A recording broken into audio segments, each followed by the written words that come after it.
Sí. Ok, gracias. Sí. Bueno, entonces, como ya les mencionó Ricardo, también esta clase es sobre algunos conceptos de propulsión sólida y también lo que es el diseño como tal. Ok, entonces quiero empezar como haciéndoles esta pregunta. ¿Todos los motores son iguales?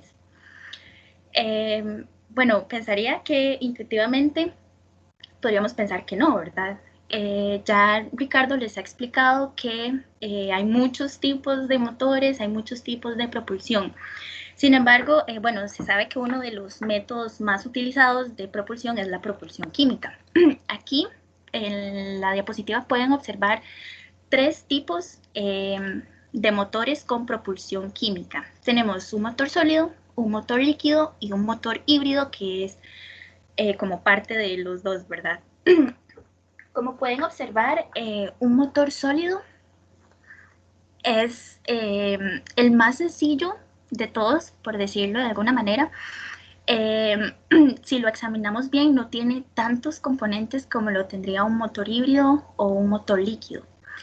De aquí, las principales diferencias que se pueden notar entre los tres motores es que, bueno, un motor híbrido y líquido utiliza tanques, por ejemplo, para almacenar ya sea el oxidante o el oxidante y el combustible también.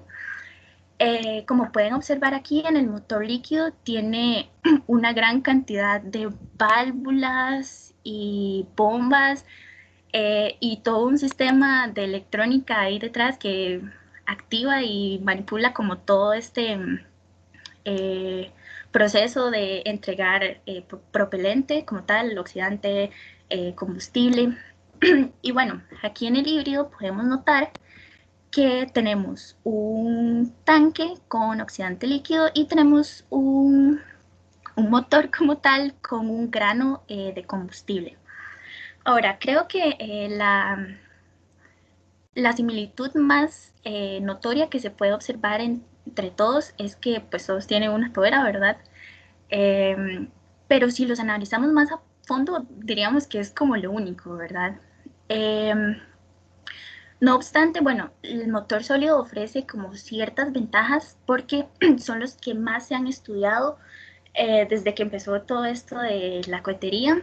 Eh, de ellos es como que hay más información en internet y por eso es que siempre son preferidos para enseñar sobre cohetería. Ok, ya aquí centrándonos solo en el motor sólido, podemos observar que entre sus partes tenemos un ignitor. Aquí en la parte superior tenemos el grano propelente, que bueno, este va a estar en estado sólido, ¿verdad? Aquí tenemos la vista superior de ese grano que tiene un agujero. Esto es para que se den los procesos de combustión de cierta manera, ya ahorita lo vamos a ver. También tenemos un aislante, tenemos la carcasa en sí o la recámara de presión, tenemos la tobera como tal y la garganta.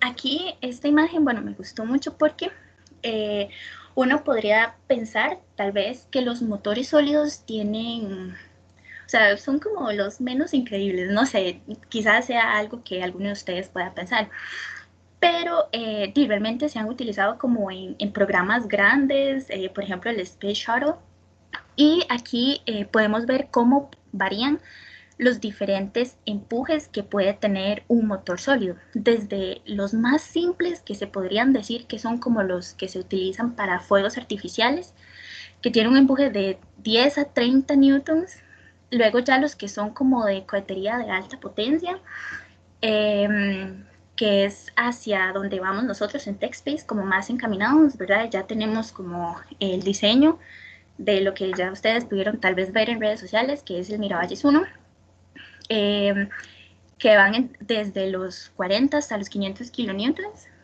Y también tenemos ya proyectos mucho más grandes como los Solid Rocket Boosters del Space Shuttle, que tenían un empuje de 12,45 45 meganewtons, o sea, imagínense. La verdad es que puede ser como muy variado todo lo que podemos obtener de un motor sólido. Aquí en este video quería mostrarles justamente eso, ¿verdad? Esta es una representación. Ahí quizás no escuchen, pero no me interesa tanto que escuchen, sino como que observen en sí el video. Es como una simulación que se hizo para lo del proyecto Space Launch System del Artemis, que es como un proyecto que está haciendo la NASA para futuras misiones a la Luna.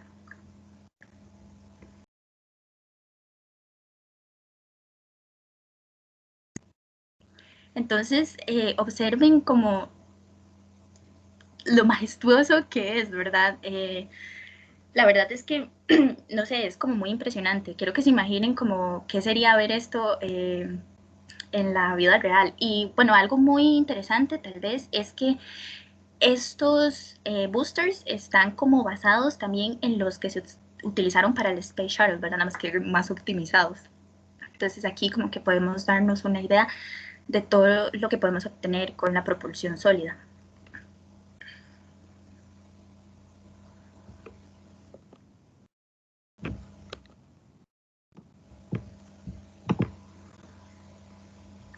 Ok, entonces, pero ¿qué ocupamos primero saber en cuanto a termodinámica quizás y un poco de química para diseñar un motor de cohete sólido? Entonces, bueno, estas idealizaciones me parece que ya Richie les ha hablado de ellas, pero bueno, son 10. La primera indica que la combustión del propelente es completa y estequiométrica, ¿verdad? Esto quiere decir que o sea, las reacciones se van a dar por cantidades estequiométricas. Digamos, si un mol de producto, según la ecuación balanceada, produce un mol un mol de reactante produce un mol de producto, así es como se va a seguir en la realidad. Ahora, es importante mencionar que como son idealizaciones, realmente no pasa así en la vida real, pero nos permiten como utilizar ciertas ecuaciones o asumir ciertos parámetros que nos van a ser de gran utilidad a la hora del diseño, ¿verdad? La segunda es que, bueno, los productos de combustión obedecen la ley de los gases ideales. Esta es como una de las más importantes porque van a ver durante los cálculos que utilizamos mucho la constante de los gases ideales. Entonces, en realidad estamos asumiendo que los gases de combustión siguen esta fórmula que viene aquí, pero no es necesariamente así, ¿verdad? Sin embargo, esto nos da la ventaja de que la presión sea proporcional a la densidad, a la constante y a la temperatura. La tercera indica que no hay fricción que impida el flujo de los productos de escapes, ¿verdad? Eso quiere decir que el flujo va a ser constante, que van a haber pérdidas por fricción, o sea, básicamente no la consideramos y es un mundo ideal donde la fricción no existe. La combustión y el flujo en el motor y la boquilla son adiabáticos. Eso quiere decir que no comparten calor con su exterior, digamos, es un sistema aislado. Entonces, todo el calor y las reacciones que se van a dar ahí, se van a quedar ahí, digamos, no hay como ese intercambio con el exterior que nos va a causar pérdidas, ¿verdad? La quinta indica que existen condiciones de estado estacionario durante el funcionamiento del motor. Eso de estado estacionario también es un término termodinámico que me aísla mi sistema y dice, ok, todas las reacciones que se están dando en esta cámara de combustión, en el motor como tal, van a ser estacionarias, o sea, no va a haber un cambio en el tiempo. La sexta, perdón, indica que la expansión del fluido de trabajo, es decir, los productos de escape, es uniforme. La 7 dice que el flujo a través de la boquilla es unidimensional y no rotacional. Ok, eso quiere decir que es como axial al eje de simetría de la tuera. La octava dice que la velocidad, la presión y la densidad del flujo son uniformes en cualquier sección transversal normal al eje de la boquilla. Ok, eso viene como con lo mismo de que es un estado estacionario, de que no hay pérdidas, de que el sistema es adiabático. También que existe el equilibrio químico. Esto quiere decir que, bueno, cuando yo tengo las reacciones que se generan por el propelente, un equilibrio químico indica que tengo como la misma cantidad de productos y la misma cantidad de reactantes según las cantidades estequiométricas, ¿verdad? Y ellos van a estar reaccionando entre sí para mantener ese equilibrio químico, lo cual eso pues no es cierto, ¿verdad? Porque el grano se va a consumir durante la combustión. Y bueno, aquí tenemos la última que dice que la combustión del grano propelente siempre progresa de forma normal, es decir, perpendicular a la superficie de combustión, y se produce de manera uniforme en toda la superficie expuesta a la combustión. ¿Okay? Ok, bueno, pero entonces, ¿qué es el propelente, verdad? A grandes rasgos, un propelente es un compuesto o sustancia sólida que puede ser sólida, líquida o gaseosa, que reacciona en la cámara de combustión generando gases a elevada presión y temperatura que dan el empuje necesario al cohete. Para nuestro caso, ¿verdad? Como es propulsión sólida, nuestro propelente va a ser en su totalidad en estado sólido. Ahora, el grano propelente, como sus dos compuestos más importantes son el oxidante y el combustible. Estos se pueden decir que abarcan casi que el 100% de la composición de un propelente, más que todo para lo que es cohetería amateur. La relación, por eso como el oxidante / combustible, esa relación también es muy importante, pero ahorita vamos a hablar más de ella. Los más comunes también son propelentes que tienen como combustible a base de azúcar, que puede ser azúcar normal, que se conoce como sucrosa, también puede ser sorbitol, eritritol. De hecho, en TechSpace nosotros hemos hecho como propuestas, según la información que hemos encontrado en internet, ¿verdad? Como para salirnos quizás un poco de lo tradicional, que es usar azúcar de mesa como y corriente, ¿verdad? Y usar como azúcares que quizás no sean tan conocidos, como por ejemplo el eritritol, que si se busca en internet sobre eso, realmente como que no hay mucho. Pero todo esto de la búsqueda de propelentes es como un poco complicado por ciertas variables que ahorita vamos a observar.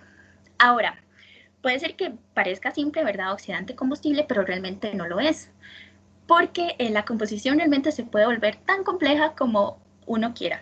Por ejemplo, se pueden agregar oxidantes, ¿verdad? Varios oxidantes, no solo uno, como lo sería el nitrato de potasio, que es lo que se usa normalmente como oxidante en este tipo de propelentes.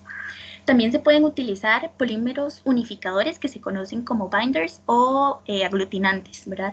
Que eso es lo que hace es como darle, como unir todos los componentes de la mezcla, ¿verdad? Porque primero no queremos que hayan varias fases y queremos como que todo esté bien homogéneamente distribuido. También se pueden agregar metales reactivos como el aluminio y el magnesio. Se pueden agregar aditivos y estabilizadores que lo que hacen es como controlar en cierta manera la forma en la que se dan las reacciones, digamos, porque puede ser que un propelente, al no tener estabilizadores, su combustión sea rapidísima y no me dio tiempo de nada. Entonces, al estabilizarlo, puedo controlar como un poco tal vez ese tiempo o la manera en la que reacciona con otros compuestos. Ok, para ponerles un ejemplo también con el Space Shuttle y los Solid Rocket Boosters, esta era la composición que tenía esos boosters, ¿verdad? Vean que es como muy compleja, ¿verdad? Tenemos perclorato de amonio como oxidante, casi en un 70%. Tenemos polvo de aluminio como combustible en un 16%. Tenemos esto que se llama polibutadieno acrilonitrilo, que es un compuesto como polimérico que lo que hace es de aglutinante y de combustible también en un 12%, un agente curante epóxico en un 2% y polvo de hierro como un catalizador, ¿verdad? Que los catalizadores lo que hacen es que mi reacción sea más rápida. Entonces, la verdad es que sí puede volverse muy complicado, la verdad. Ok. Ahora, como pudieron observar en las diapositivas donde se han presentado granos, estos tienen una geometría, bueno, me voy a devolver. Aquí ven que tiene como un diámetro interno y un diámetro externo. Esa es como la configuración más como típica, la que más se usa. Pero puede ser de diferentes formas. Y ahora, esto es realmente importante porque la forma de este núcleo tiene una profunda influencia en la forma del perfil del empuje-tiempo. Pero, ¿cómo influye realmente en esa curva?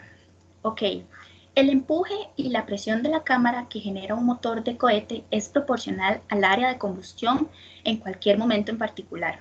Okay, esto se conoce como el área de combustión instantánea, o sea, y varía conforme el tiempo, ¿verdad? La superficie de combustión en cualquier punto retrocede en la dirección normal, es decir, perpendicular a la superficie en ese punto, resultando en una relación entre la superficie de combustión y la distancia de la banda quemada que depende casi por completo de la forma inicial que tenga el grano. Okay, por ejemplo, aquí en la imagen se puede ver cómo a distintos tiempos el quemado se va a ir dando y depende mucho de la geometría que tenga el grano en su núcleo, ¿verdad? Y conforme esas reacciones se vayan dando, mi perfil se puede ver influenciado y ser regresivo, progresivo o neutral. Aquí tenemos como diferentes configuraciones de núcleos. Por ejemplo, esta es como la más utilizada. Aquí tenemos otras que también se usan, pero no son como tan frecuentes, como en forma de estrella. Y aquí nos dan como los diferentes perfiles de empuje versus el tiempo. Ahora, este concepto que les acabo de definir realmente también está muy relacionado con lo que es la tasa de quemado. De todas las cosas termodinámicas y químicas y así, cosas que quizás no entendamos tanto, que les pueda hablar de un grano propelente, lo que más nos importa es la tasa de quemado, porque esa la vamos a usar en los cálculos. Entonces, sí o sí tenemos que conocer diferentes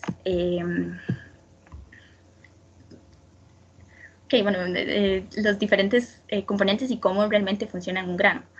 Ahora, esto es todo un tema porque la tasa de quemado difiere entre propelentes. Depende de la formulación y las condiciones de operación. Es decir, si en mi relación oxidante-combustible yo la cambio de a 60-40, ya mi tasa de quemado cambió, aunque sea los mismos componentes. Entonces, es como muy sensible. Y también el área aumenta continuamente y la tasa no es constante. Esta figura que pueden observar en la parte inferior habla exactamente de eso mismo. El grano va a... va a ver dónde están esas flechas, la dirección de regresión se va a empezar a quemar ahí y como ven las líneas rojas representan un tiempo distinto. Entonces quiere decir que el área de quemado va a estar cambiando y durante ese proceso también la tasa no es constante, o sea, sigue un comportamiento que puede ser lineal, que puede ser exponencial. Y bueno, entonces, algunas cosas que, como ya les dije, que era como la relación, por ejemplo, que influyen en esta tasa de quemado, son el tamaño de partícula del oxidante. Entre más fino sea los componentes que forman el grano propelente, digamos que se obtiene un mayor rendimiento, como lo pueden ver aquí en la figura superior. Ven que partículas finas daban una tasa de quemado un poco menor que las súper finas, ¿verdad? Y esto está muy relacionado a fenómenos como más físicos que tienen que ver como con el área de contacto. Cambiar la composición, por supuesto, que es la relación OF, también afecta lo que es esta tasa de quemado. Los catalizadores para aumentar o disminuir, catalizadores para aumentar la velocidad de reacción y los inhibidores para disminuirla. Y también operar el motor a cámaras, a presiones de recámaras más altas o más bajas. Que aquí también podemos ver cómo eso influye, ¿verdad? Ok, pero entonces hubo una vez un señor que se llama Sam Roberts, que él trató de proponer un modelo matemático que tratara de como de modelar esto, ¿verdad? Como decir, bueno, si yo tengo esta variable y tengo esta otra variable, puedo hacer una curva que me diga más o menos dónde está mi coeficiente. Ahora, esta relación, que es la que pueden ver ahí, está dada por un coeficiente de tasa de quemado, presión en la cámara de combustión y el exponente de presión. De aquí, los que más nos importan son el A y el N. Y bueno, ahora ustedes se preguntarán, ¿cómo los consigo, verdad? Estas variables son experimentales casi que al 100%, ¿verdad? Para eso hay que tener como todo un equipo dedicado a lo que es propelentes, porque se determinan así, experimentando con las composiciones y ese tipo de cosas. Digamos, el modelo matemático que trató de poner el St. Roberts fue, digamos que sí lo usamos, pero está un poco alejado de la realidad porque hay algunos propelentes sólidos que varían mucho su comportamiento, digamos. Como lo pueden ver en esta figura que está acá, hay algunos que son intermitentes, o sea, que llegan a algún punto donde no pueden, donde se detiene la combustión y luego vuelve otra vez. Hay otros que son como la segunda línea, que es como lo que nosotros siempre buscamos en cohetería, la verdad, que es que conforme aumenta la presión en la cámara, aumenta mi tasa de quemado. Y hay otros que exhiben un comportamiento muy extraño que está asociado a exponentes negativos de presión, que, ok, cuando inicia la combustión, conforme aumenta la presión, aumenta la tasa de quemado, pero llega a un punto donde sigue aumentando la presión y mi tasa de quemado disminuye, ¿verdad? Y eso puede ocasionar como problemas de eficiencia en nuestro cohete. Entonces, no es tan fácil, la verdad, modelarlo con la ecuación que propuso el señor.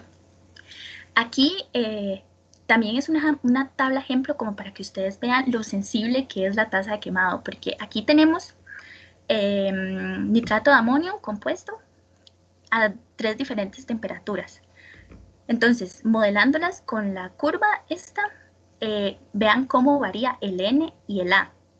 Entonces, la verdad es que sí es complicado y nosotros ocupamos como resultados más cercanos a la realidad y entonces, ¿qué queda? Pues medir esas tasas nosotros mismos. Ahora, ¿cómo se hace eso, verdad? Hay varias maneras. La más usada es un strand burner, que básicamente consiste en lo que ven en la pantalla, que es, bueno, aquí está una muestra de propelente, esta está inhibida, se mete en una cámara donde se controla la presión, aquí se prende para que se dé la combustión y así yo poder observar a qué tasa se va quemando el propelente. Entonces, este propelente tiene una longitud conocida y yo puedo como grabar el tiempo que dura quemándose y dividir la longitud de mi muestra entre el tiempo y así obtener una tasa de quemado, ¿verdad? Hasta suena más fácil incluso que ver ese montón de gráficos y fórmulas y, ¿verdad? Sin embargo, hacer estos dispositivos como que no es tan sencillo. Actualmente en TechSpace estamos desarrollando uno de estos. Bueno, ahí estamos como empezando apenas, tenemos quizás el prototipo del prototipo del prototipo, pero ahí vamos poco a poco, porque la verdad es que esto nos sería súper útil, porque imagínense en el montón de propelentes que podríamos caracterizar. Entonces sería algo como súper beneficioso para nosotros. También tenemos otros, bueno, existen otros métodos que sería como el motor de evaluación balística, que este es pues, básicamente como una especie de motor que igual yo conozco las dimensiones del grano, inhibo las paredes, aquí tengo como un ignitor y es básicamente la misma idea.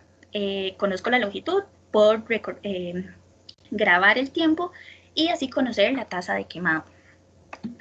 Otros más sofisticados, digamos que estos, no sé, los utiliza empresas ya más grandes de cohetería, son a través de ensayos no destructivos como la emisión acústica. Esto es como muy interesante porque lo que hace es sumergir la muestra en este dispositivo así súper complejo en el agua y como grabar como el flujo de emisión acústica que tiene la ignición y toda la combustión del grano. Entonces con eso se puede hacer como, no sé, un tratamiento matemático donde puedan relacionar ese tiempo de emisión acústica con la tasa de quemadura, pero estos por supuesto son como muchísimo más fancy. Entonces, el grano propelente, ¿verdad? La combustión. Aquí tenemos como qué cosas tenemos que considerar para la combustión. Entonces, primeramente, convertir la energía cinética, convertir la energía térmica de reacciones químicas en energía cinética, ¿verdad? Eso es básicamente lo que nosotros estamos haciendo con un grano propelente. La combustión en términos muy generales que tiene un grano propelente es pues una reacción química muy exotérmica, ¿verdad? Que me genera una temperatura, una presión así bastante considerables y que se me transforma en energía cinética, que es lo que le va a dar el momento al cohete. ¿Ok? La relación OF, que es oxidante combustible, influye de manera en la que cómo se va a dar la combustión, ¿verdad? Por supuesto. Para una relación de Candy convencional que está formado por azúcar de toda la vida y nitrato de potasio, que es este compuesto que está acá, la relación así se ha encontrado que la más óptima es 65% de oxidante, que sería nitrato de potasio, y 35% de azúcar.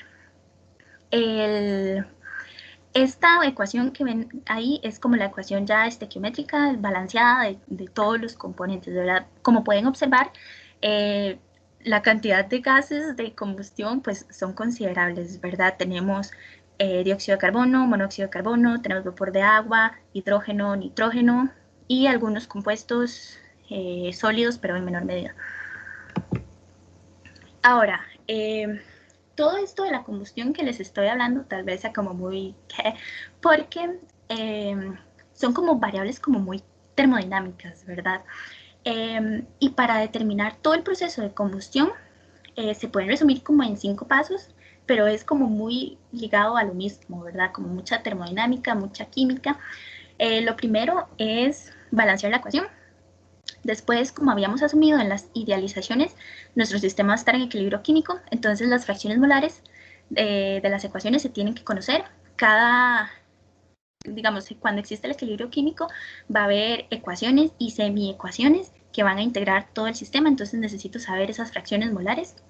También la temperatura de combustión, que eso también es otro parámetro muy, muy importante que ocupamos para el diseño, que de manera experimental se utiliza, o sea, lo que se usa es las entalpías. Lo que se hace es, bueno, esa ecuación que pueden observar es que se igualan las entalpías de los reactantes y la de los productos. Ahora ustedes se pueden preguntar qué son las entalpías, ¿verdad?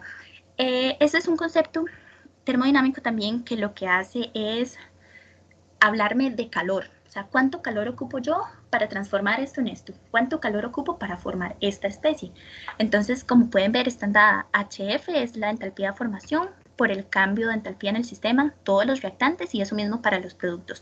A partir de eso, hay un tratamiento ahí matemático, medio místico, para llegar a dar con la temperatura, porque estas entalpías también se pueden dar en función de temperatura. Okay, los valores de delta H, que son una función de la temperatura, y la presión de la cámara a la que se produce la reacción. Ok, otro aspecto muy importante de lo que es la combustión del propelente es el flujo básico, que ya creo que Ricardo les ha hablado de él con anterioridad. Básicamente está dado por el área de quemado, la densidad del propelente y la tasa de quemado. Como pueden observar, ahí es donde entra de primero la tasa de quemado. Ahí me disculpan porque aquí lo puse R, pero como para que todo sea uniforme, lo van a seguir viendo como BR, como burning rate. Aquí, bueno, se considera que es función de la presión de la cámara, el área de la garganta y las propiedades del gas, ¿verdad? Más que todo de las propiedades del gas de combustión, que son mis productos de reacción. Entonces, ahora en cuanto a la tobera, también tenemos ciertas consideraciones de las que ya les había hablado, que son de las idealizaciones como flujo constante, unidimensional, flujo compresible y el concepto de gas ideal, que me permite usar pues lo de la ecuación de los gases ideales. Aquí, bueno, estos son parámetros importantes de diseño para que ya se los vayan interiorizando. La tobera, como ya vieron en la clase pasada, creo, su función es acelerar los productos de combustión para maximizar la velocidad de escape, ¿verdad? A una velocidad supersónica.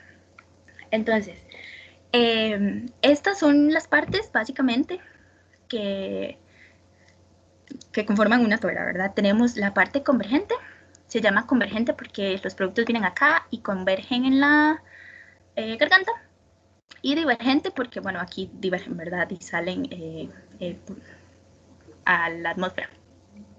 ¿Ok? Se recomienda que el ángulo de la sección convergente, que es beta, sea entre 12 y 15 grados. En la sección divergente, que sea de 30 a 35. El de la sección divergente casi siempre se denomina como alfa. Aquí está como teta, pero casi que siempre lo van a ver como alfa. Y que tenga una longitud de garganta entre 2 y 3 milímetros. Aquí en realidad este es un mal ejemplo porque aquí la garganta no tiene longitud, pero deberíamos dejarle una longitud aquí de al menos 2 a 3 milímetros. Ahora, bueno, esta relación también, que es port to throw ratio, dice que es el índice que establece las tendencias al quemado erosivo. Que básicamente eso dice que si yo hago mi relación y me da un valor como de 0. Algo, va a haber quemado erosivo en mi motor, y eso quiere decir que van a haber problemas de eficiencia. Para saber esto, lo que se tiene que saber es como el área del puerto, que es el área que abarca el núcleo del grano entre el área de la garganta. Okay, y eso también lo tenemos que calcular para conocer, para diseñar un motor, ¿verdad? Para conocer que todo esté bien. Luego, el empuje, que también ya les han hablado bastante de él, que es una fuerza ocasionada por el movimiento de las partículas. Es un criterio importante para caracterizar la capacidad de elevación de un motor de cohete. Sin embargo, el empuje no me va a dar como idea de qué tan alto puedo yo llegar, ¿verdad? Eso es como un criterio importante para eso de la capacidad de elevación, pero no necesariamente me va a decir si tengo un montón de empuje voy a llegar súper alto. Para eso, el impulso total, que es ahora sí el empuje en un determinado periodo de tiempo, sí me puede dar una idea como más intuitiva de elevación, ¿verdad? Que es igual, ya lo han visto con anterioridad. El impulso específico es una medida que me permite como tener una idea general de qué tan bueno es un sistema de propulsión. De hecho, si uno quiere como mejorar el ISP de su motor, o sea, debería como pensar tal vez primero cambiar su propelente, ¿verdad? Porque está como directamente relacionado. Ok, la velocidad característica, que también es como una medida para el rendimiento de combustión. Luego tenemos la presión en la cámara. La cámara, digamos que no es como tan difícil de diseñar porque nos basamos en tubos que hayan disponibles en el mercado, ¿verdad? Sin embargo, hay varias consideraciones que se deben tener en cuenta. Por ejemplo, que en la presión, en la cámara de presión, pues van a haber ciertos esfuerzos, ¿verdad? Que están asociados como en sí a la misma presión, y ya que ya es como la carcasa que va a mantener toda la combustión que se va a estar dando ahí. También se puede decir que tiene un comportamiento transitorio y de estado estacionario. Ok, transitorio al inicio y al final, y de estado estacionario durante la combustión, digamos, donde la parte neutral de los perfiles que vimos antes. Y bueno, también influye en la velocidad de combustión, la eficiencia termodinámica y el empuje. Ahora sí, después de ese montón de teoría, ahora viene la parte súper interesante, ¿verdad? Que es el diseño. Ustedes dicen, ¿cómo llevo yo todo eso del empuje y las toberas y el propelente a la realidad? Bueno, lo primero, esta lista que ven en pantalla es como lo que hay que calcular, ¿verdad? Primero, se tiene como la construcción de tablas de variables. Ese siempre es el primer paso. Ustedes van a construir una tabla que tenga todos los datos iniciales. En esa tabla que va, bueno, su presión de operación, que es la P1, esta debemos recordar que nosotros la determinamos, ¿verdad? Esa no está dada por ninguna ecuación ni nada, es como yo digo, bueno, mi motor va a operar a 600 PSI y es muy importante que el material que yo seleccione para mi motor, o sea, para mi cámara, haya yo hecho la verificación con resistencia a materiales de que me va a aguantar esa presión, porque si no puede suceder algo muy catastrófico, ¿verdad? Y ahí con su debido factor de seguridad y todo, pero bueno, eso es como más de la parte mecánica y pues excede a dónde llega. Pero realmente no es un cálculo como tan difícil, es una como de las partes más fáciles, diría yo, de la resistencia a materiales o la mecánica del sólido. Ok, lleva esa presión, lleva las variables que ya les comenté del propelente que se determinan de manera experimental, el A, el exponente de presión, también la temperatura de combustión, también ocupamos otras variables como su densidad, también sería bueno apuntar por ahí la constante de los gases ideales. Y bueno, ya ahorita les muestro un ejemplo como para que se orienten mejor. Y luego ahí viene como ese cálculo de un montón de cosas de volúmenes, presiones, temperaturas, velocidades, las relaciones, las áreas. Ok, ahora, también quiero advertirles que en la parte que viene van a haber muchas ecuaciones y muchos números, pero lo voy a tratar de hacerlo rápido, pero como de que se entienda dónde sale todo, porque luego lo vamos a hacer de una manera que es mucho más práctica y es lo que se usa realmente a la hora de diseñar un motor. Ok, entonces vean, esta es como la tabla donde pongo todo, es como definir el problema. Cuando uno está resolviendo un problema, no sé, en mate o lo que sea, pones todas las variables que conoces. Entonces aquí tenemos, para este ejemplo, nosotros vamos a diseñar un motor de 2 pulgadas de diámetro externo que va a operar a 600 PSI. Esto como es un ejemplo, la verdad no les voy a mostrar si esta presión es óptima para el material o lo que sea, ahora ustedes van a coger en mí. Y ¿alguien tiene una pregunta? No, bueno. Ok, entonces sí, como es para término de ejemplo, entonces no, ¿verdad? Todo está calculado. Ahora, en el futuro, cuando ustedes vayan a hacer esto, lo que se recomienda es que vayan a la página de un proveedor de tubos de aluminio o de acero, de lo que vayan a hacer su motor, y que jueguen con esas medidas. Los proveedores normalmente tienen estas medidas de acá, tanto la nominal como la real, y bueno, entonces, para que tengan esas dimensiones de referencia. Ahora, es muy importante que todo lo trabajen en el sistema internacional, ¿verdad? Aquí por eso yo fui como muy específica con las unidades metros, pascales. Hay algunos aquí como que no tienen unidades porque son adimensionales, ¿verdad? Pero bueno, entonces, este tubo de aluminio que utilicé para el ejemplo tenía un diámetro exterior ya les voy a decir todo en metros, que son estos que están aquí, estos que están acá, que sería 0,06 metros, un radio interno de 0,0525, un radio interno que sería la mitad de este, ¿verdad? De 0,02625. Aquí tenemos algunos esfuerzos del material que van ligados con lo de resistencia a materiales, como para hacer ese cálculo de que va a aguantar la presión, ¿verdad? Tenemos el esfuerzo de esencia, el esfuerzo último, tenemos la constante de gases ideales, tenemos el K o gamma, que es una razón de calores específicos. Este valor, bueno, a mí como que cuando yo inicié en esto, pues, como yo decía, ¿de dónde sale ese valor, verdad? Básicamente la razón de calores específicos es eso. Es una razón entre el calor específico a presión constante entre el calor específico a volumen constante. Ahora, el calor específico es como un parámetro súper termodinámico que me habla de cuánta energía tengo yo que suministrarle al sistema para aumentar en 1 grado mi temperatura, o sea, la temperatura de una unidad de masa o de 1 kilo, de 1 gramo, así. Entonces, aquí este parámetro es exclusivamente para los gases de combustión, ¿verdad?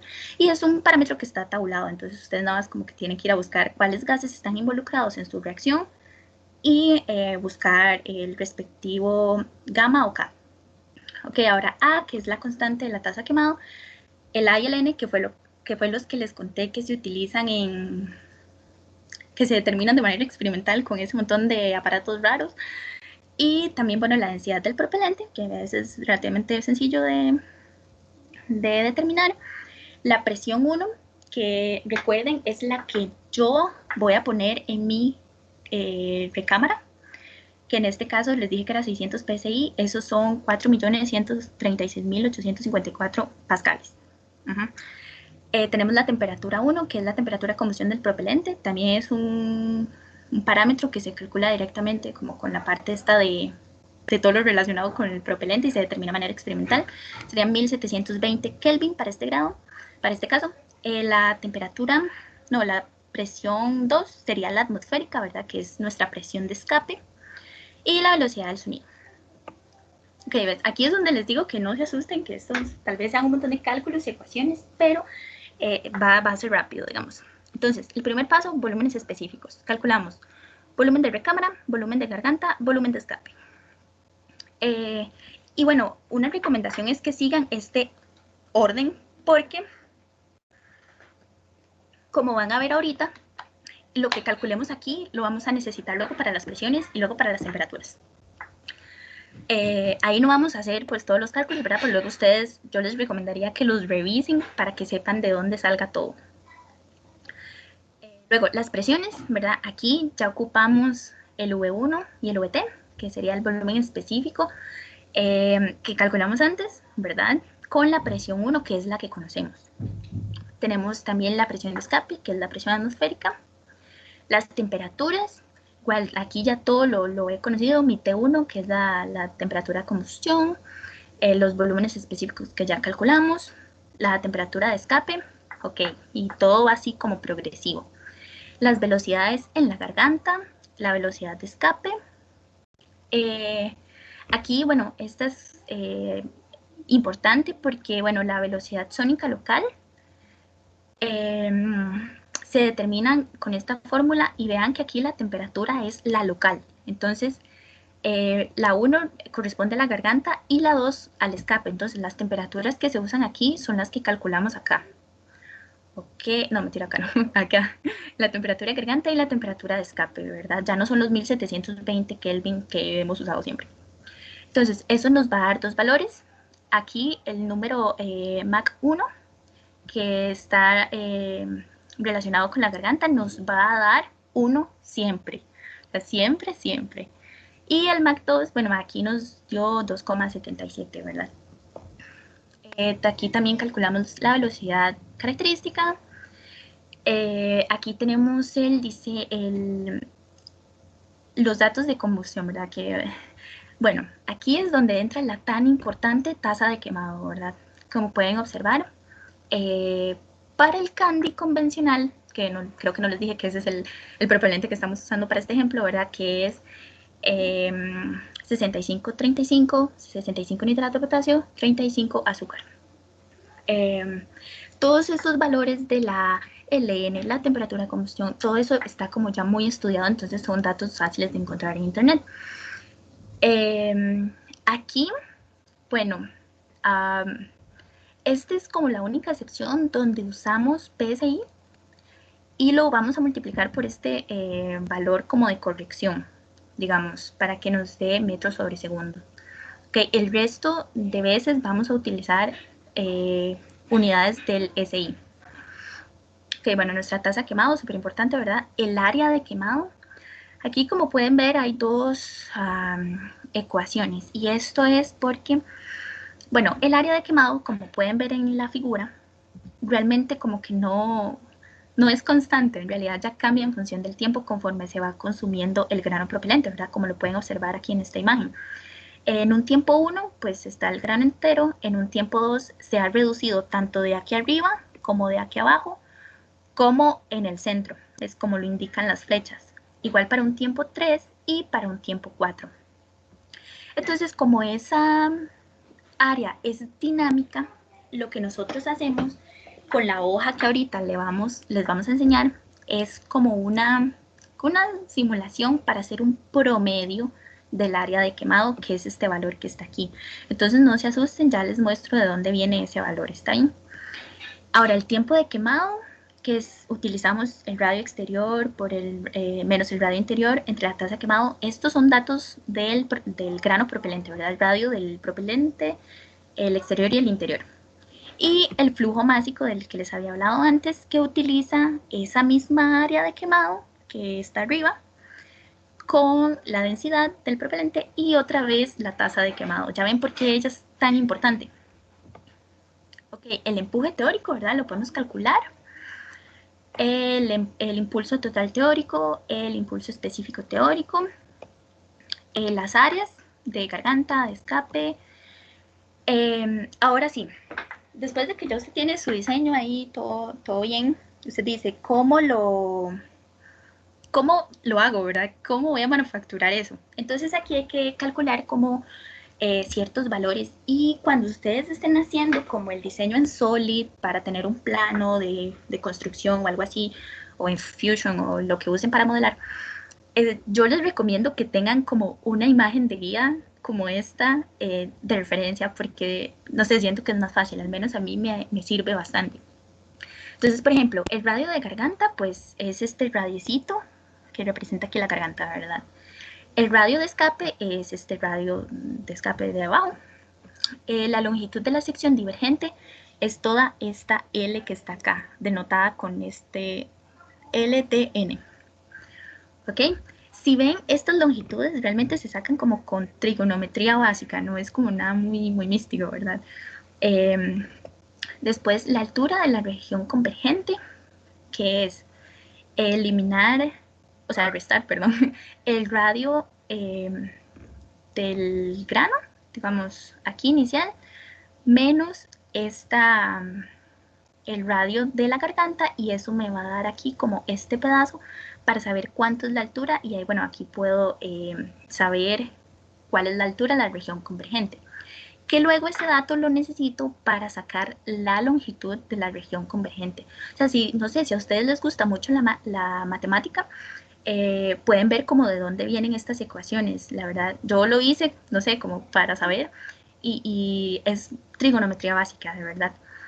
Eh, ok, aquí tenemos esta, que es la longitud convergente. Tenemos también la longitud de toera, que bueno, en teoría sería la longitud de la zona divergente más la longitud de la zona convergente más los 2 o 3 milímetros que les dije que deberían ir aquí, ¿verdad? Y eso nos da un total para la longitud de la toera. Ahora con esos datos ya yo puedo manufacturar una toera. Ahora, bueno, las razones, ¿verdad? Como para saber que todo está bien, que no va a haber quemado recibo. Para este ejemplo en concreto nos dio 2,76, entonces todo bien. Y bueno, ahora, ¿tienen alguna duda hasta acá? Yo sé que tal vez sea un poco confuso, pero ya vamos a pasar a la parte divertida.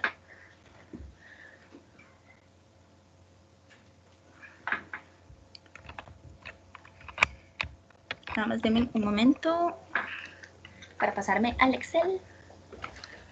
Para los datos de manufactura debemos de tener previamente todo lo demás calculado, ¿verdad? Sí, sí, definitivamente.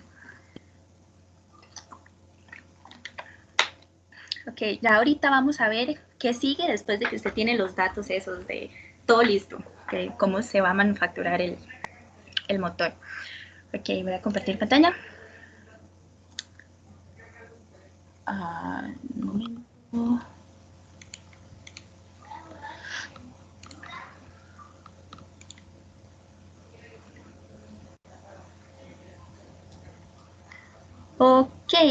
¿me pueden ver? Bueno, ¿pueden ver la pantalla? Está en negro. Ay, Sí, sí, Ahí sí. está. ok, Sí, sí, sí. perfecto.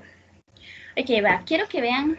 Bueno, no sé si notaron ahorita en todo ese el montón de ecuaciones raras que les mencioné ahorita, que como que uno calculaba algo y lo ocupaba para el siguiente, y lo ocupaba luego para el siguiente, y así sucesivamente. Entonces eso nos da la ventaja de que todo eso se puede calcular en una hoja de Excel, así fácil como esta, de verdad. Sale como en un minuto. Perdón, como pueden observar, bueno, ahorita no tenemos valores de nada, pero bueno, para utilizar estas hojas, básicamente tenemos que ingresar los valores de la tabla que ya habíamos visto, ¿verdad? Entonces tenemos un diámetro externo del tubo, que estos son los mismos valores que estaban en la tabla. 60,325. Ok. Ahora el diámetro interno del tubo tenemos que es 0,0525. La presión 1 les había dicho que eran 600 psi, ¿verdad? Entonces este lo metemos en psi y esta hoja tiene la ventaja de que una vez te lo calcula en pascales, ¿verdad? Tenemos la temperatura T1, que eran los 1720. Ahora, los datos del propelente. Mi A para el candy tenemos que es este valor. Recuerden que como es muy estudiado, estos datos sí se pueden encontrar en internet.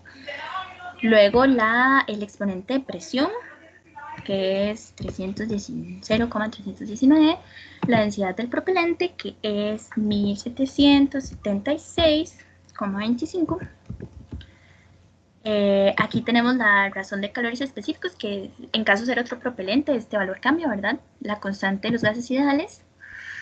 Ahora, para este motor, de ejemplo, yo dije, bueno, vamos a utilizar 4 granos. Recuerden que esto es como la parte de diseño que lleva un motor. Eso ustedes lo eligen según las necesidades que tengan o que deba cumplir su motor, ¿verdad? Esto, la verdad, como que se gana ahí con la experiencia, no sé cómo decirlo. Es como de jugar con la tabla.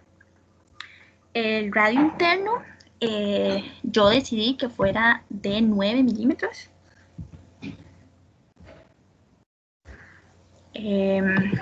Bueno, aquí el radio fue que tomó el radio interno y lo dividió entre dos, ¿verdad? Que es esto que se ve acá. Después la longitud por grano, también yo dije, bueno, 40 milímetros. Entonces sería 0,04. Y la separación, que sería de 0,001 metro, que sería 1 milímetro. Ok, ahora quiero que vean la magia de de estas hojas, digamos, porque todo lo que nosotros hicimos ahorita de forma manual me da estos valores. Incluso valores, o sea, a estas hojas de Excel uno las puede hacer tan completas como uno quiera, ¿verdad? Por ejemplo, aquí ella me da variables del grano, que no les dije yo, pero es como un extra, que sería el área del puerto, que recuerden que es el área del núcleo, básicamente. La longitud total de combustible, la longitud por grano, el volumen por grano, la masa. Bueno, esas son ecuaciones como muy fáciles que se pueden calcular ahí, pero o sea, me da el dato de una vez y eso es lo bueno, ¿verdad? Aquí los volúmenes específicos, ese montón de ecuaciones extrañas, ves, aquí me lo calcula de una vez y luego pueden verificar que da los mismos valores. Igual la presión de la cámara, la presión de garganta, la presión de escape, bueno, esta siempre es la presión atmosférica. Aquí tenemos las velocidades de garganta, las de garganta, el escape, el Mach 1, que es 1, el 2, la velocidad sónica local 1, la 2, la velocidad característica, el tiempo de quemado, el área de quemado promedio.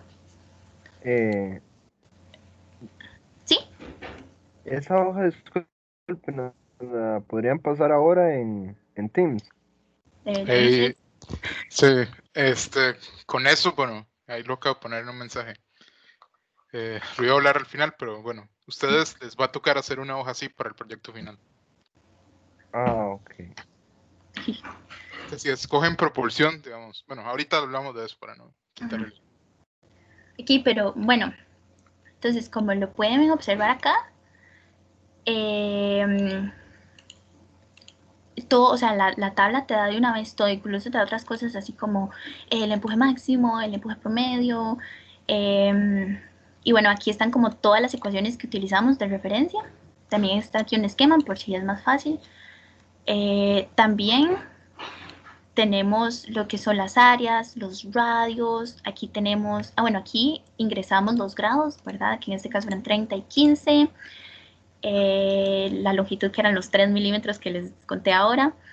Y bueno, aquí ella te da todo, ya la longitud final de la toera, la de sección divergente, convergente, la altura, la relación de puerto garganta. Y bueno, aquí, ¿recuerdan esa parte donde les dije que el área de quemado no era, o sea, que era dinámica en el tiempo, ¿verdad? Aquí, en estas hojas, se tiene la facilidad también de que ustedes pueden estudiar cómo se va a quemar esto en el tiempo, ¿verdad?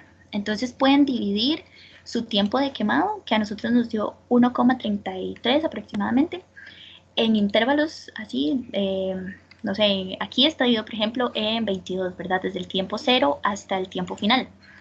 Entonces, ¿qué pasa con mi propelente en el punto cero?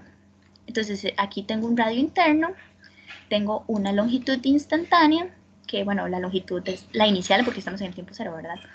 El área transversal y el área longitudinal. Ahora, ¿cómo se hace para los demás, verdad?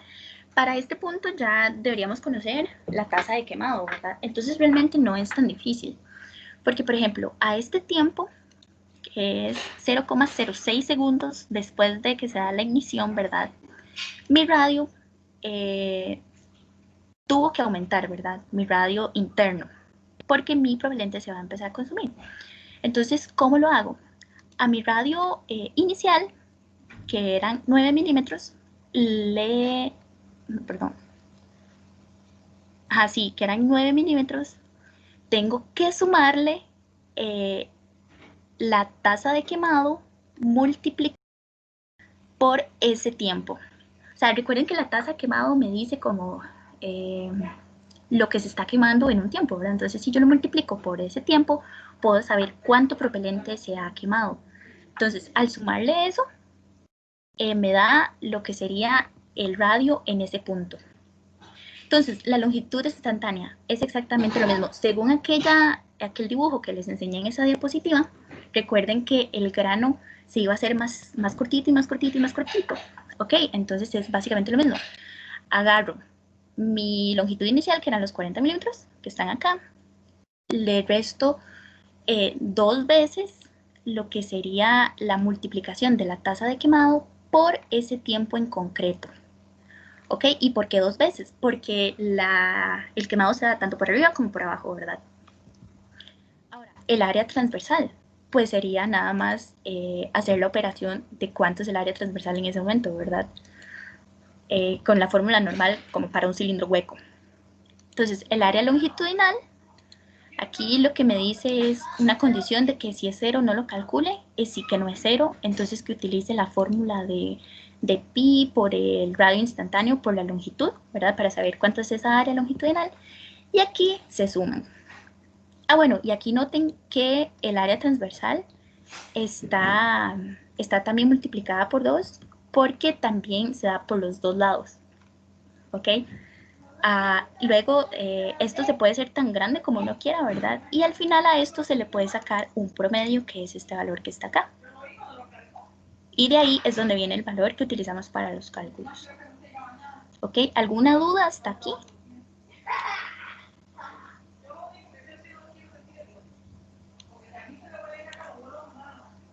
Ok, bueno, vamos a continuar entonces. En teoría, o sea, vieron que fue relativamente fácil, como nada más seleccionar el tubo, seleccionar la presión ahí con resistencia a materiales, buscar como las variables del propelente y ya, ¿verdad? No es como que hay que tenerle mucho miedo.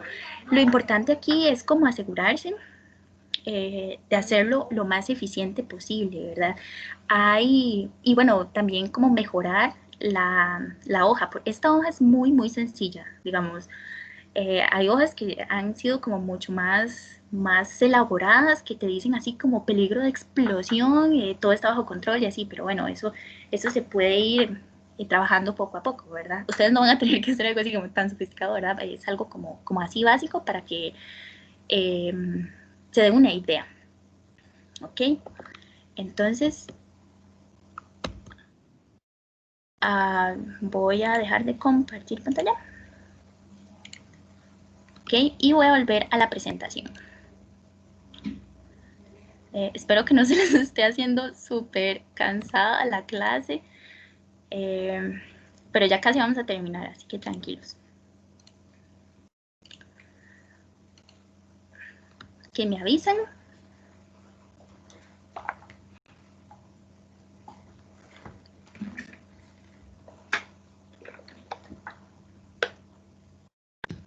¿La pueden ver? Sí, sí. Sí, Ok, sí, gracias. Ok, ¿y ahora qué sigue? Después de que usted calculó todo eso y ya su hoja está perfecta, usted dice, hice el motor más eficiente del universo. Ok, sigue su manufactura, ¿verdad? En realidad, pues hacer un motor, lo más difícil es la tobera. Porque lo que es la recámara, que es como esta parte larga de acá, es que el tubo, ¿verdad? Que uno ya nada más compra y nada más tiene como que taladrarse aquí, ya sea con, no sé, con una herramienta especial del torno para ponerle los tornillos. También, bueno, se manufactura el tapón que va aquí arriba, pero eso, digamos, ustedes lo diseñan según su sistema de ignición o su sistema y las medidas que tenga su tubo, ¿verdad? Eso no entra directamente como en esta parte de cálculos. Para la tobera, una tobera cónica normal de la vida, se puede hacer por un torno convencional, que son los que son operados manualmente.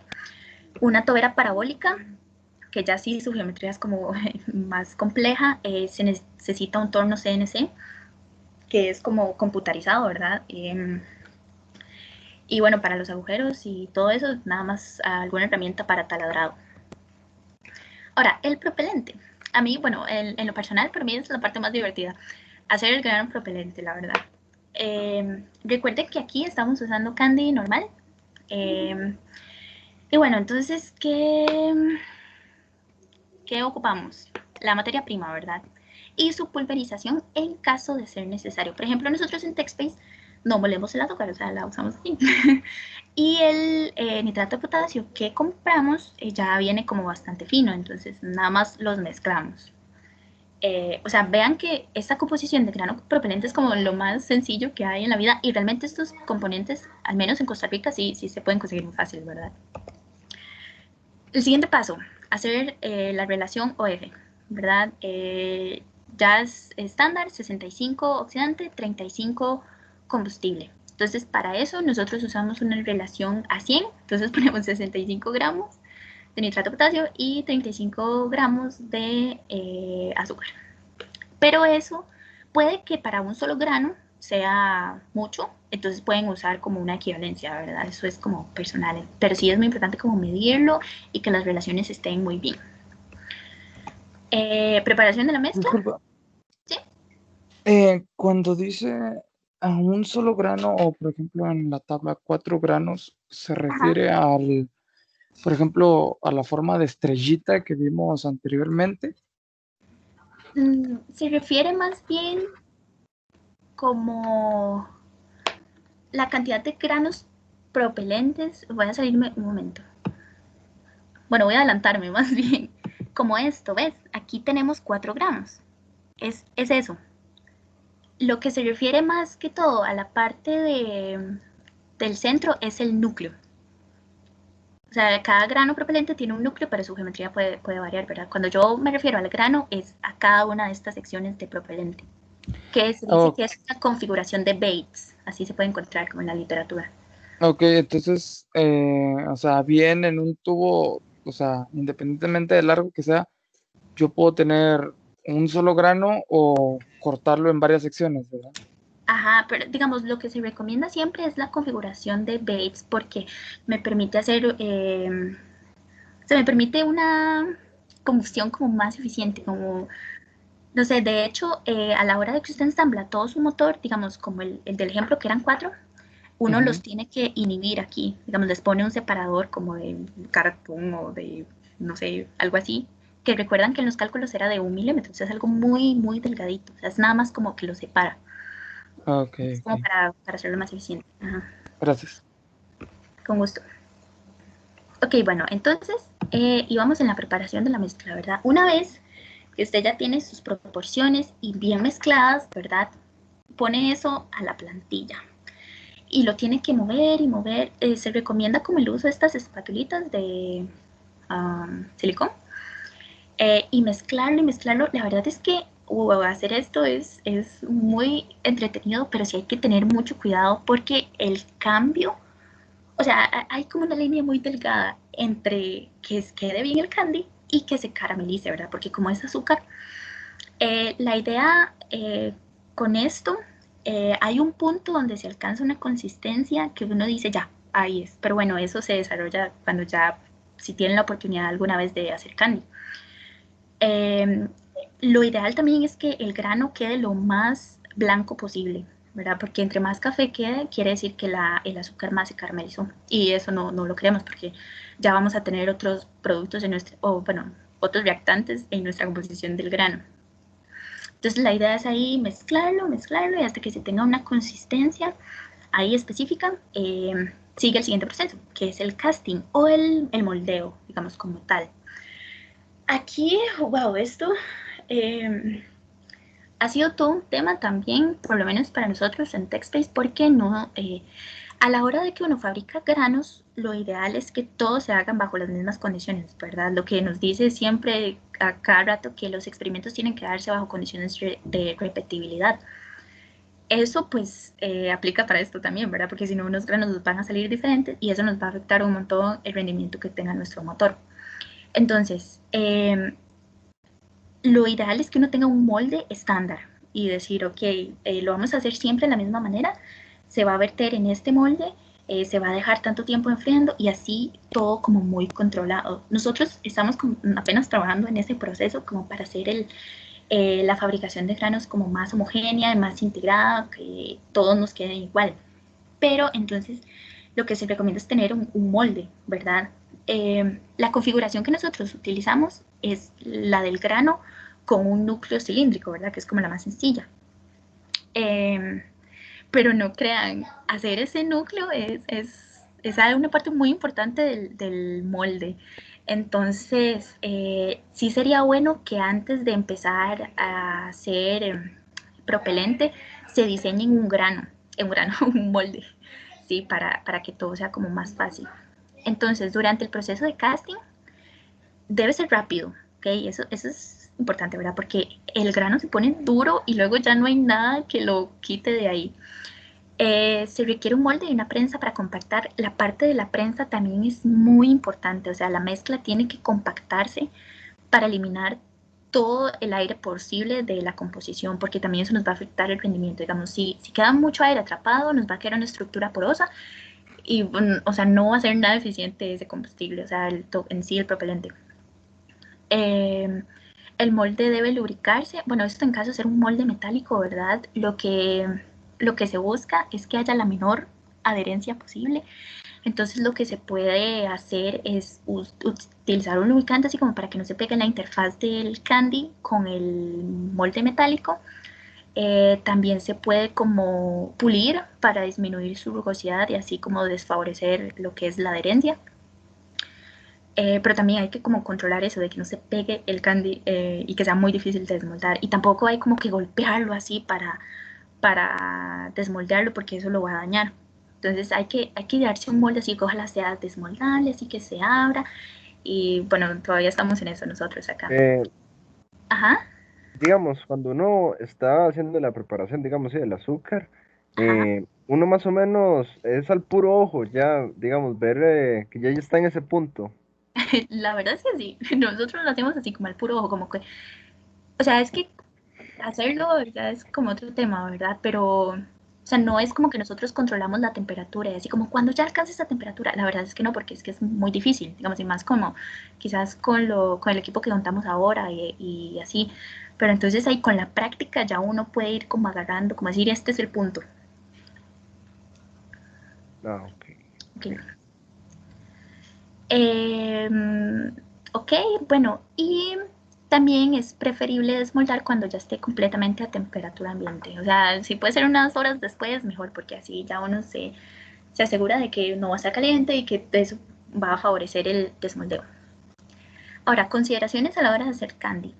Eh, bueno, muy importante mantener el propelente lejos de las fuentes de ignición, ¿verdad?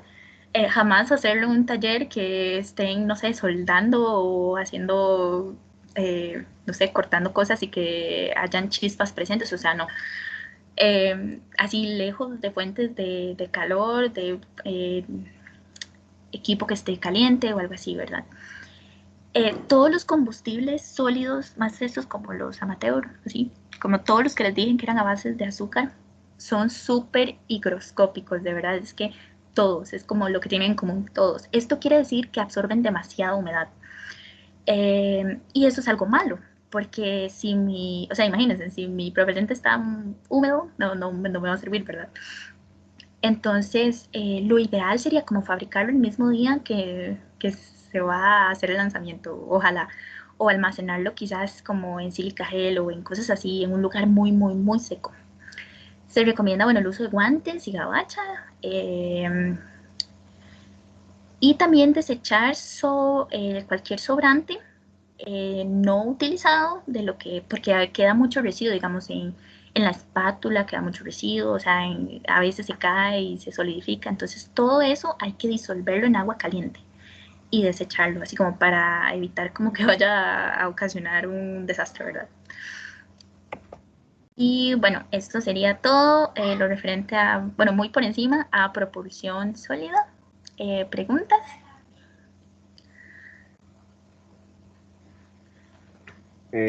Yo nada más era al inicio, digamos, con lo de, yo creo que ya se había respondido lo del cálculo, digamos, de la carcasa, porque me imagino que con propulsiones tan fuertes es muy fácil que pueda llegar a explotar, digamos, Ujú, el combustible sólido.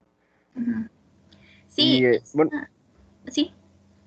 bueno, sí, mi pregunta iba más a eso, que si era mejor, digamos, en estas escalas, bueno, no sé, o sea, es mejor el otro motor, digamos, el que sería con oxidante, es el híbrido, es, ¿verdad? Ajá, el que los tiene separados, digamos, oxidante líquido y combustible sólido. Es más controlable, me imagino, claro. Si quiere ahí, bueno, yo Bueno, meto está bien, ahí dale. cuchara. Ujú, O sea, sólidos es muchísimo más fácil de hacer, digamos. Y sí es más controlable, pero, ¿cómo le digo? Nosotros, por ejemplo, en el híbrido que estamos haciendo, estamos usando óxido nitroso. El óxido nitroso es común conocido porque es el gas de la risa, más o menos. Digamos que si usted se expone mucho a eso, eso es un anestésico y lo puede matar. Digamos que en sólidos eso no es tan sencillo que pase. Okay. Y eso me lleva a un mensaje que quiero darles. No intenten, por el amor a no sea lo que crean o no sé, no intenten eso en sus casas sin supervisión.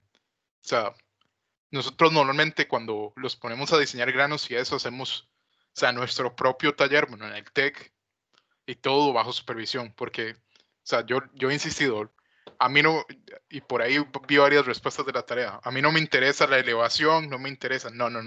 Lo que me interesa de un cohete es primero la seguridad, porque si a uno de ustedes o alguna de ustedes les pasa algo haciendo esto, primero que todo, la cohetería en el país apenas está iniciando. Y, un accidente así no es, o sea, para nada, hay que evitarlo y hay que seguir todas las precauciones. Bueno, ya ese es mi mensaje de seguridad. A ver si le devuelvo a Andrea para que... No, profe, digamos, con eso que usted acaba de decir, por eso mismo hablaba de lo, esa era mi pregunta, con el combustible sólido, que como es tan volátil, digamos, sí hay que hacer, digamos, materiales muy fuertes a la hora de armar el cohete.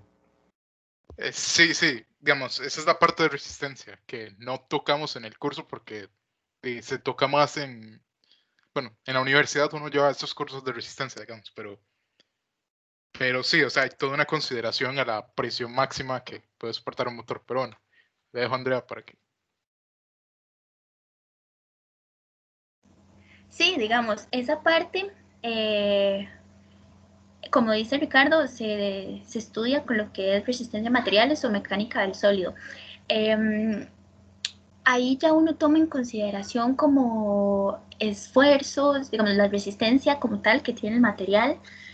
Y también es muy importante como aplicar factores de seguridad. Eso quiere decir que yo limito el esfuerzo máximo al que va a estar expuesto mi elemento.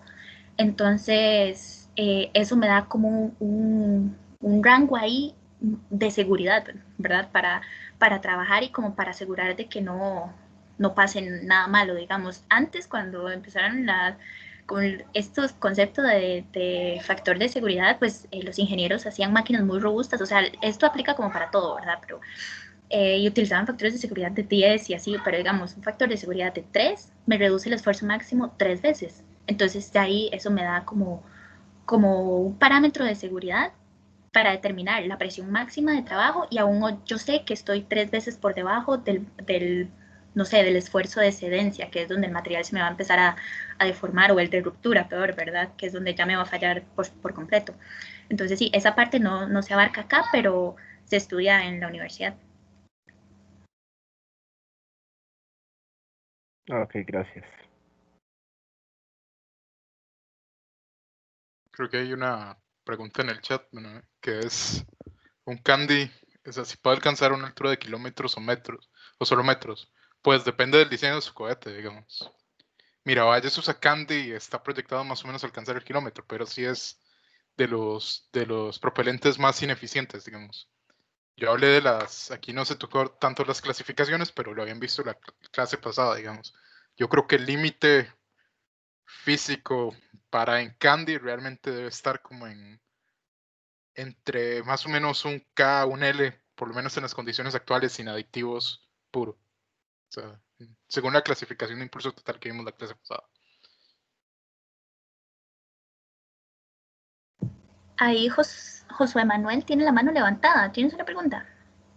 Sí, yo tenía duda. El nitrato de potasio, ¿cómo es que lo hacen para conseguirlo? Porque eso es un reactivo que, pues, yo no sé si se maneja o sea, ¿qué distribución se maneja de eso? Si se ocupa algún permiso de algún tipo de laboratorio químico o algo así. Que, bueno, ahí tal vez la respuesta corta es sí se puede conseguir. Le voy a decir ahorita no, por seguridad, pero si ya ingresan a proporción, si van a saber ya esas Pues, o cosas. sea, pero digamos, si uno consigue los certificados y toda seguridad y cumple con las normativas, sí se puede, a uno sí le pueden distribuir el compuesto químico, ¿no? Déjenme, digamos, cohetería en Costa Rica en general no está normada, por ejemplo. O sea, Ajá, nosotros adaptamos en FPA las reglas de Estados Unidos, pues, a lo ajá. interno. Como eso, tampoco está normado eso. Eso es lo que voy a decir. Sí hay tiendas que lo restringen, pero o sea, no es tan complicado como uno piensa, pero por eso mismo no les voy a decir dónde. Sí, exactamente. Eso le iba Richie, hola. Y quería decirles, si Ricardo les dice que no, no es por el hecho que sea complicado conseguirlo, es por lo fácil de conseguir que es. Ah, en serio. Sí, Eh, no. yo, yo quería preguntar sobre eso. Por ejemplo, aquí en México, pues es muy sencillo, pues es de uso agrícola. Se puede conseguir en cualquier tienda donde vendan fertilizantes, pero es nitrato de potasio el 46% y tiene ahí zinc y otros químicos para la tierra. El nitrato que ustedes utilizan es puro al 100% o, bueno, al menos tiene un grado más alto de pureza. Es del 99, pero, o sea, por favor, Jairo dice y en el chat, sí, porque ahí lo veremos cuando, pero es porque para protegerlos a ustedes, más que todo. Gracias.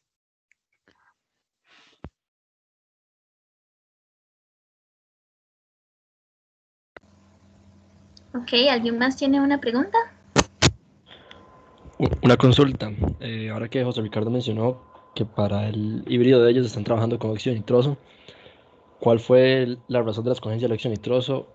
A diferencia de, por ejemplo, o sea, ¿por qué no están utilizando oxígeno puro, digamos? ¿Por qué utilizar el nitroso? Ok, primero que todo, bueno, eso es de híbridos, pero bueno. Ok, Sí, disculpe la sí, sí, pregunta, es que me pareció interesante. tranqui. Ok, digamos, no usamos, primero, porque tener sistema para oxígeno líquido, digamos, que es lo que valdría la pena. La verdad es que el oxígeno gaseoso es muy poco denso, entonces nos genera, comparación al óxido nitroso, muchísimo más peso si trabajo con oxígeno gaseoso. Y nosotros no tenemos la plata como para producir un sistema criogénico con oxígeno líquido. Entonces ahí nos quedaron dos opciones, o peróxido o óxido nitroso. Por cuestión de caracterización, de seguridad, digamos, y de datos, digamos, nos fuimos, o sea, de experiencias, nos fuimos con óxido nitroso. Pero, sí, o sea, la razón de eso es porque es más denso a nivel, en el óxido nitroso que el oxígeno gaseoso. Entonces, a Ah, nivel de volumen. ok, ok, entiendo. Muchas gracias.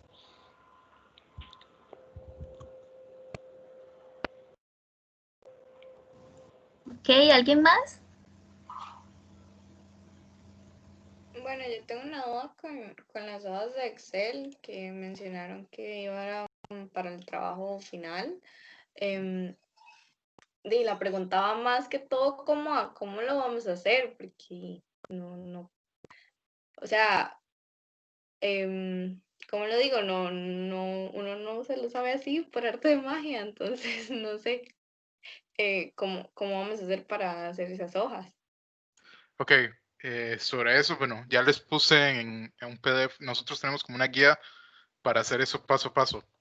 Eh, pero bueno, o sea, la idea en el proyecto final, ahí abriremos pasos de consulta, pero realmente, ¿qué es esto? Es de aplicar fórmulas. O sea, las fórmulas que están en esta presentación, que están en el PDF que les acabo de subir archivos, ahí viene paso a paso cómo ir definiendo eso. O sea, la hoja de cálculo lo único que hace es que, o sea, pone esas cosas como variables para que ustedes puedan meter y quitar datos. O sea, realmente no es nada sencillo. O sea, no es nada súper difícil. O sea, tampoco es, o sea, el asunto es eso. El asunto con esto es que jueguen con las ecuaciones y lo pongan ahí o sea, van a ver, o sea, si se sienten a analizar las ecuaciones, que realmente no es difícil, es solo ponerlas en Excel, o sea, no es. Y si no, ahí vemos si hacemos una clase extra para eso, pero. Ah, bueno, sí, está bien, muchas gracias. Ok, ¿alguien más tiene alguna pregunta?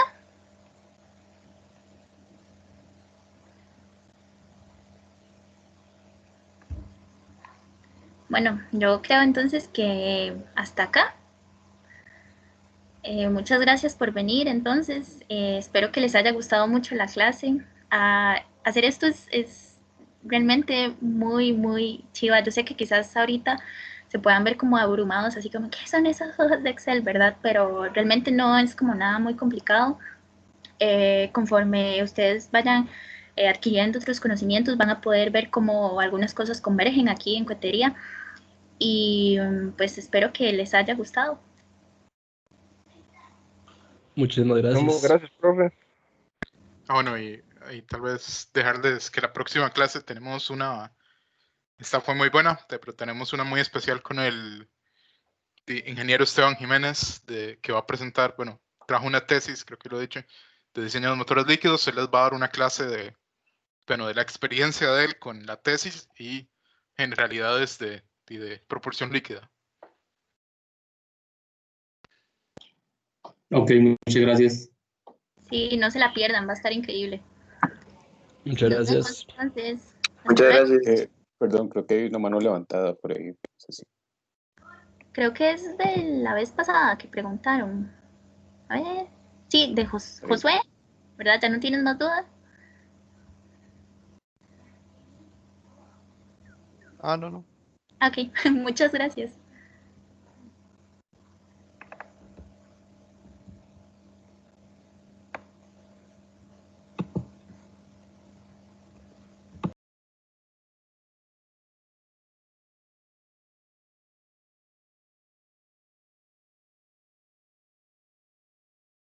Hasta luego, muchas gracias.